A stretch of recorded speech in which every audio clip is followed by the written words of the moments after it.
Hey guys, and welcome back to the channel ATP China Open, and we're going to be getting into it. It's an absolutely stacked draw. The Asian swing is here, it's in full flow, and I tell you what, this lineup, even though it's an ATP 500 event, is more like a Masters 1000 event. There are some incredibly big names. It is, is full of superstars, and the only real big omission is Novak Djokovic, to be honest with you. Everyone else is pretty much here, and it's interesting because this is the tournament just before the Masters in China, and I'm here for it. I'm really here for it. The Masters in Shanghai, which is going to be a great tournament, I'm sure, as well. But here in Beijing, the China Open, look, there are some incredible matches. We're going to get into it in a second. Before we do, though, remember that like button. Do subscribe if you are new, and do leave a rating or review if you're listening on a podcast platform. Okay, let's get straight into it then, because there are some incredible matchups, and because it's an ATP 500 as well, there's only 6 rounds. Five rounds. So you only need to play 5 matches to win the tournament, which is pretty incredible. Alcaraz is the top seed, and he has a qualifier. So we'll go for Alcaraz. Qualifying still going on, and the event will start on Wednesday.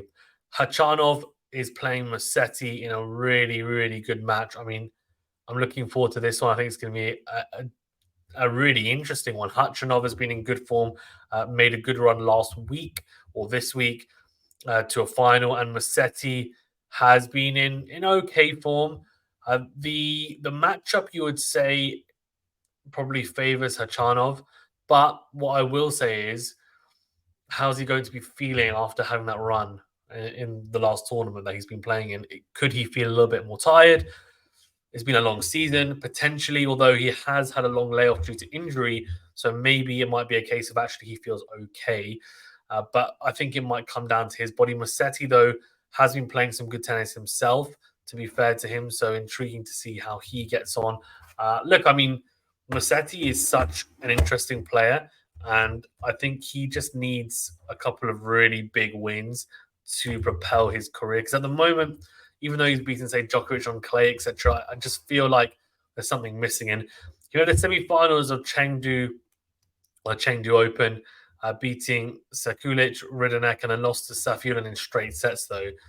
So that would have been disappointing. And Khachanov has just come off a disappointing, well, I was about to say disappointing, but an impressive victory in the Zhuhai Championships, beating Bolt, McDonald, Korda, and Nishioka, only dropping the 1 set against McDonald in the quarterfinals, which was an opening set.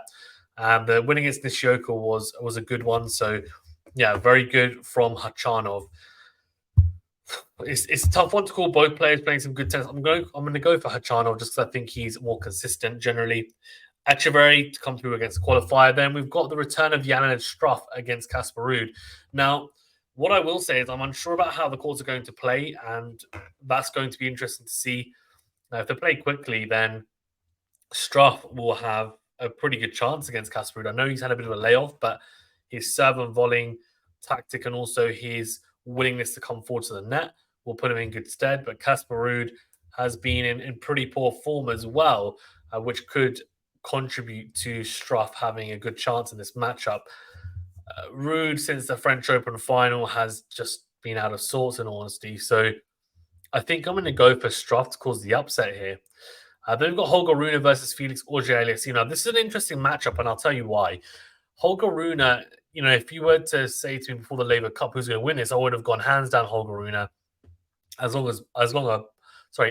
as both players are fit, Holger Rune is going to be the one that comes out on top. However, Felix Auger-Aliassime seems to have picked up a bit of form at the Laver Cup, which is a good thing for him. And could he finish the year off strongly? He always liked playing in the indoor tournaments. So maybe he finds some form in this part of the year, at the end of the year, and then finishes the year strong, and then goes into 2024 trying to start making runs at the slams again. Maybe. I'm going to go for Holger Rune, though.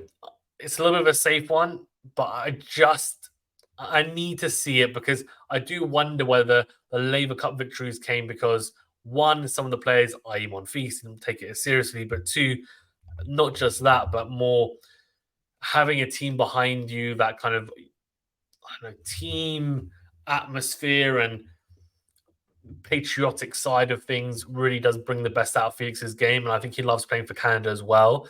He beat Alcaraz. I know Alcaraz had just won the US Open last year, but they played a week later, and then Felix beat him. So I do think he likes playing for Canada, his country, or in the Laver Cup for Team World. I do think it brings out the best of him. Mackenzie McDonald has a wild card. He had a pretty good run to quarterfinals at Zhuhai Championships, and Grigor Dimitrov is a player who, I mean, look, Dimitrov is, and I would say, he's had one of the best years that he's had since probably 2017, 2019, maybe. And it's been a pretty good year. So I'm going to go for him. Nishioka to beat Shang, the wild card. I've heard that a lot of the Chinese players are playing in the Asia games, that is. So a lot of the wild cards are not necessarily going to be the strongest Chinese players. Let me know in the chat if you're 100% sure on that, or if you are aware of that, because it's an interesting one, and I guess it makes sense, and maybe they hold it in higher regard, and that's understandable. But it's a little bit of a shame, I guess, given that the Asian swing is back this year, and it's just a coincidence. But I'm going to go for Nishioka after making the final of the tournament this week. How far he goes remains to be seen. Then Dan Evans, Yannick Sinner is a great matchup as well.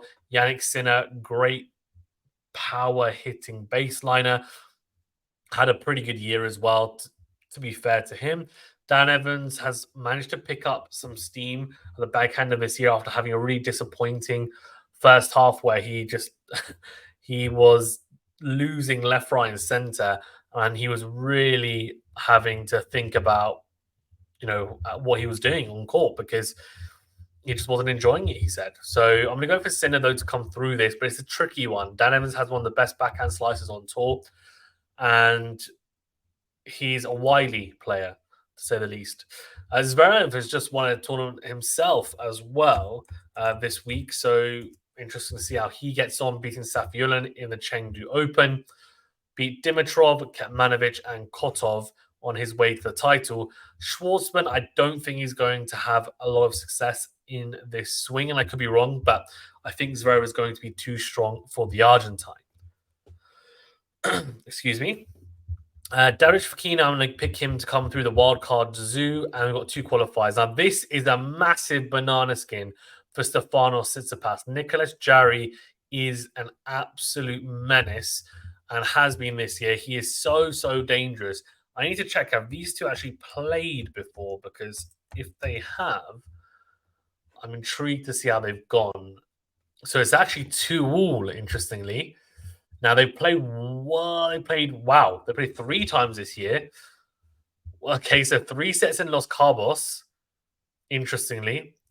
And Tsitsipas won quarterfinals, 6-7, 7-6, 6-2. Jarry beat him on grass in Hala, 7-6, 7-5, really tight one again. Then on clay this year, Monte Carlo Masters, Tsitsipas beat Jarry 6-3, 6-4. Now, I'm imagining we're going to see something similar to that Los Cabos matchup where it was 3 sets and it was really tight. The head-to-head is 2-2.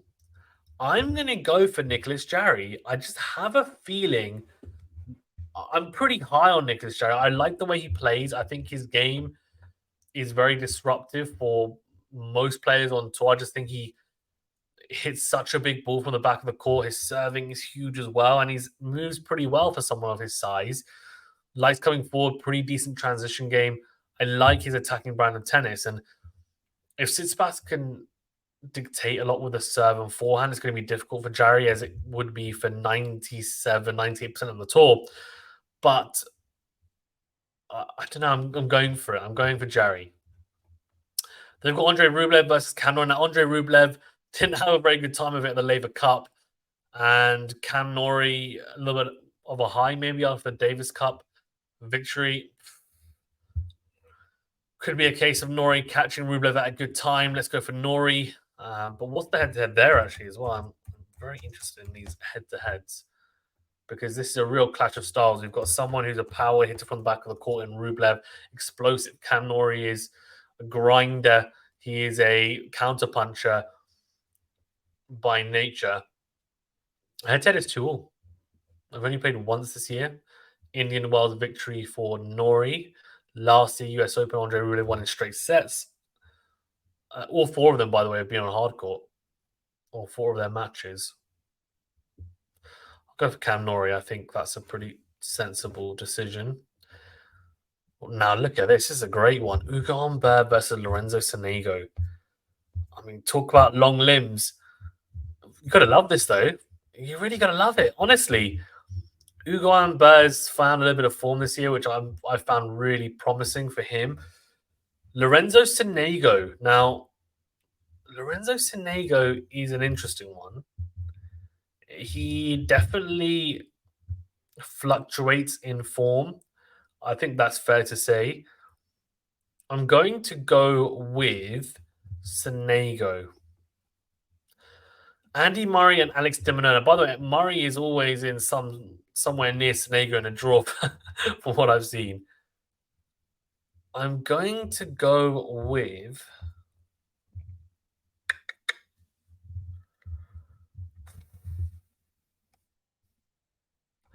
Alex de Minaur, by the way, leads his head-to-head for love.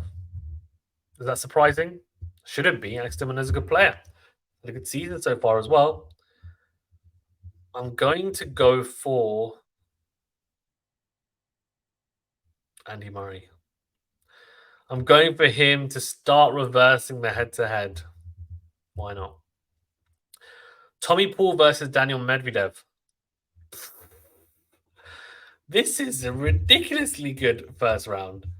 I mean, Tommy Paul's had a very good year, and he's dangerous. He's very dangerous.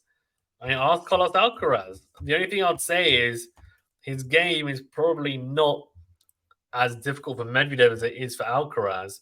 The head-to-head is 1-love in favor of Medvedev. They only played once, though, 2 years ago on clay. Medvedev won in 4 sets.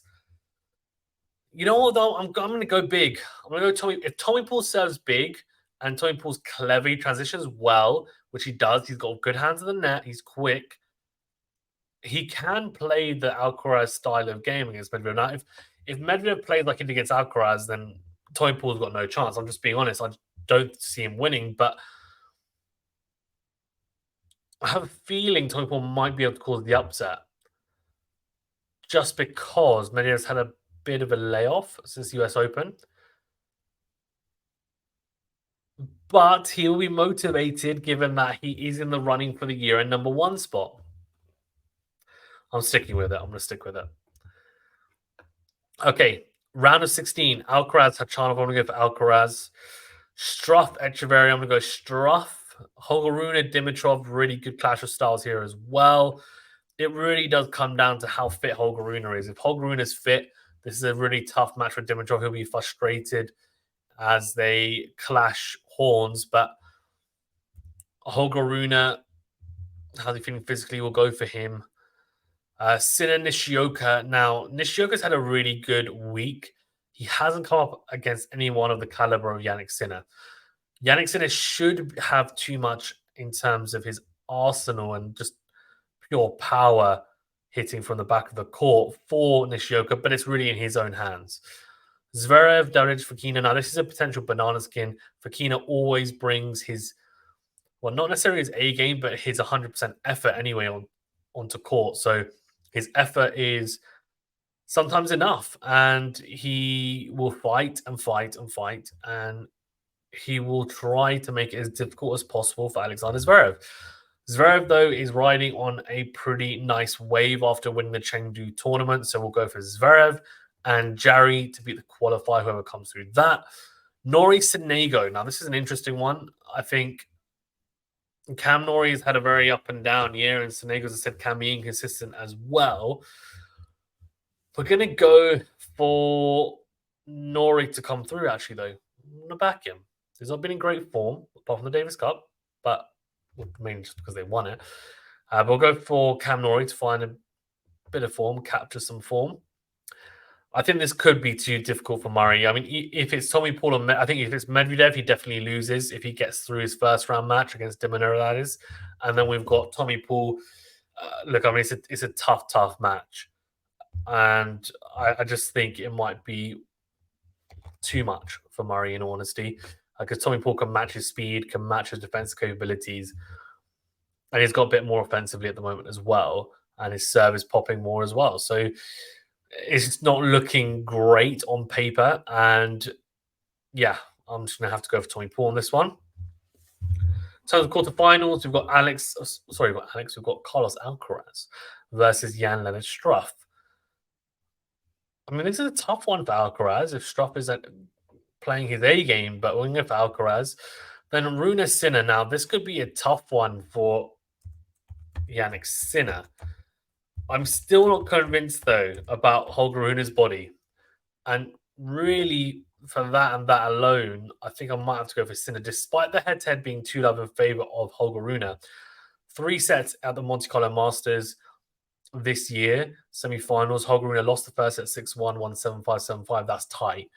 Then Sofia Indoor Hard last year, Holger Rune won 5-7, 6-4, 5-2, retired for Sinner. I want to go for Sinner to finally get the win over Holger Rune. And then you know what? I'm going to go for I'm going big on Jarry here to beat Zverev in the semi-finals or in the quarterfinals, even. Come on. Come on, the Chilean. We're going to go for Jarry. And then I'm going to go for Tommy Paul to beat Cam Norrie. So we've got a European semi-final at the top half and a rest of the world semi-final at the bottom half. That just happened to be the case. Alcaraz, Sinner, and Jarry, Tommy Paul now.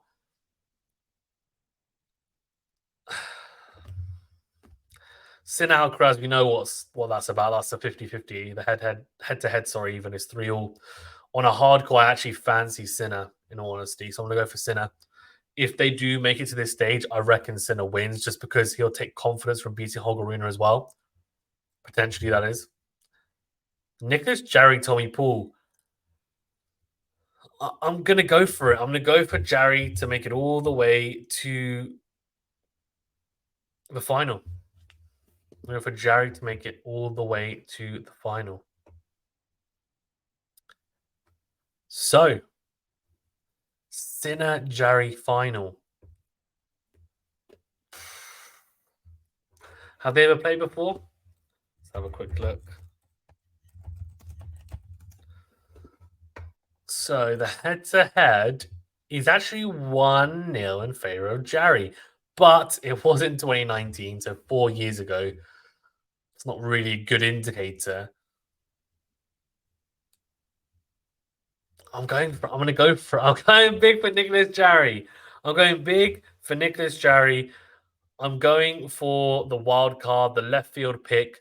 I'm going for Nicholas Jarry to win it all in this ATP 500 to beat Yannick Sinner in the final. Let me know your picks in the comment section below. I'm assuming it's going to be completely different to mine, but you know what? That's all good. Guys, remember to hit the like button. Do subscribe if you're new, and do leave a rating or review if you're listening on the podcast platform. On top of that, I am using a new microphone as well for this video, so let me know how the sound is. Is it better? Is it worse than previous videos? So that I can potentially tune the microphone or change the settings accordingly if it's worse. I'll just go back to my normal headset. Thanks very much, guys. Stay safe and well. See you in the next video.